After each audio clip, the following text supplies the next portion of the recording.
اور اس لیے کہ تم میرے سامنے پرورش پاؤ۔ جب تمہاری بہن وہاں فرعون کے ہاں گئی اور کہنے لگی کہ میں تمہیں اس کا پتہ دوں جو اس کو پالے پوسے، تو اس طریق سے ہم نے تم کو تمہاری ماں کے پاس پہنچا دیا تاکہ ان کی آنکھیں ٹھنڈی ہوں اور وہ رنج نہ کریں۔ اور تم نے ایک شخص کو مار ڈالا تھا تو ہم نے تم کو غم سے نجات دی، اور ہم نے تمہاری کئی بار آزمائش کی، پھر تم کئی سال اہل مدین میں ٹھہرے رہے۔ پھر اے موسیٰ تم ایک اندازے پر آ پہنچے اور میں نے تم کو اپنے کام کے لیے بنایا ہے، تو تم اور تمہارا بھائی دونوں ہماری نشانیاں لے کر جاؤ اور میری یاد میں سستی نہ کرنا۔ دونوں فرعون کے پاس جاؤ کہ وہ سرکش ہو رہا ہے، اور اس سے نرمی سے بات کرنا، شاید وہ غور کرے یا ڈر جائے۔ دونوں کہنے لگے کہ اے ہمارے پروردگار، ہمیں خوف ہے کہ وہ ہم پر زیادتی کرنے لگے یا زیادہ سرکش ہو جائے۔ اللہ نے فرمایا کہ ڈرو مت، میں تمہارے ساتھ ہوں کہ سنتا اور دیکھتا ہوں۔ اچھا تو اس کے پاس جاؤ اور کہو کہ ہم آپ کے پروردگار کے بھیجے ہوئے ہیں، تو بنی اسرائیل کو ہمارے ساتھ جانے کی اجازت دیجیے اور انہیں عذاب نہ کیجیے۔ ہم آپ کے پاس آپ کے پروردگار کی طرف سے نشانی لے کر آئے ہیں، اور جو ہدایت کی بات مانے اس کو سلامتی ہو۔ ہماری طرف یہ وحی آئی ہے کہ جو جھٹلائے اور منہ پھیرے اس کے لیے عذاب تیار ہے۔ غرض موسیٰ اور ہارون فرعون کے پاس گئے، اس نے کہا کہ موسیٰ تمہارا پروردگار کون ہے؟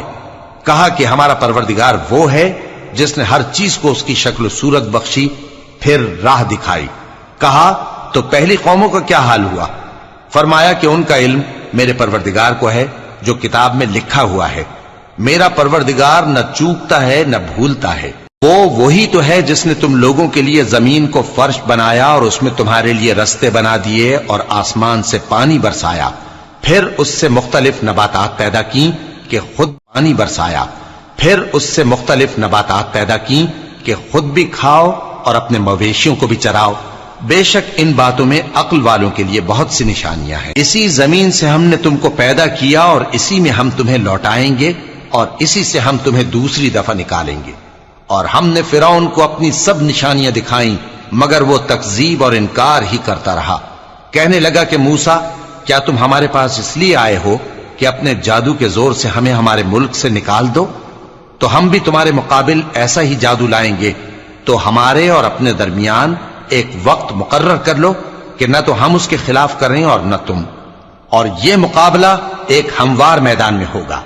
موسیٰ نے کہا کہ آپ کے لیے یوم زینت کا وعدہ ہے، اور یہ کہ لوگ اس روز دن چڑھے اکٹھے ہو جائیں۔ تمہارے مقابل ایسا ہی جادو لائیں گے، تو ہمارے اور اپنے درمیان ایک وقت مقرر کر لو کہ نہ تو ہم اس کے خلاف کریں اور نہ تم، اور یہ مقابلہ ایک ہموار میدان میں ہوگا۔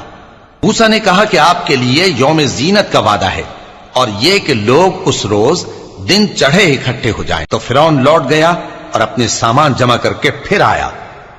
موسیٰ نے ان جادوگروں سے کہا کہ یہ تمہاری بربادی ہوگی، اللہ پر جھوٹ نہ باندھو، وہ تمہیں عذاب سے فنا کر دے گا، اور جس نے جھوٹ باندھا وہ نامراد رہا۔ تو وہ باہم اپنے معاملے میں جھگڑنے اور چپکے سرگوشی کرنے لگے۔ کہنے لگے یہ دونوں جادوگر ہیں، چاہتے ہیں کہ اپنے جادو کے زور سے تم کو تمہارے ملک سے نکال دیں اور تمہارے بہترین مذہب کو نابود کر دیں۔ تو تم جادو کا سامان اکٹھا کر لو اور پھر قطار باندھ کر آؤ۔ آج جو غالب رہا وہی کامیاب ہوا۔ جادوگر بولے کہ موسیٰ یا تو تم اپنی چیز ڈالو کر لو اور پھر قطار باندھ کر آؤ۔ آج جو غالب رہا وہی کامیاب ہوا۔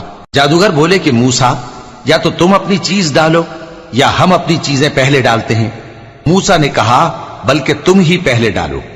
جب انہوں نے چیزیں ڈالیں تو یکا یک ان کی رسیاں اور لاٹھیاں موسیٰ کے خیال میں ایسی آنے لگیں کہ وہ میدان میں ادھر ادھر دوڑ رہی ہیں۔ اس وقت موسیٰ نے اپنے دل میں خوف محسوس کیا۔ ہم نے کہا خوف نہ کرو، بلا شبہ تم ہی غالب رہو گے، اور جو چیز یعنی لاٹھی تمہارے داہنے ہاتھ میں ہے اسے ڈال دو کہ جو کچھ انہوں نے بنایا ہے اس کو وہ نگل جائے گی۔ جو کچھ انہوں نے بنایا ہے یہ تو جادوگروں کے ہتھ کنڈے ہیں، اور جادوگر جہاں بھی جائے کامیاب نہیں ہوگا۔ اس پر جادوگر سجدے میں گر پڑے، کہنے لگے کہ ہم موسیٰ اور ہارون کے پروردگار پر ایمان لائے۔ فرعون بولا کہ پیشتر اس کے کہ میں تمہیں اجازت دوں تم اس پر ایمان لے آئے، بے شک یہ تمہارا بڑا یعنی استاد ہے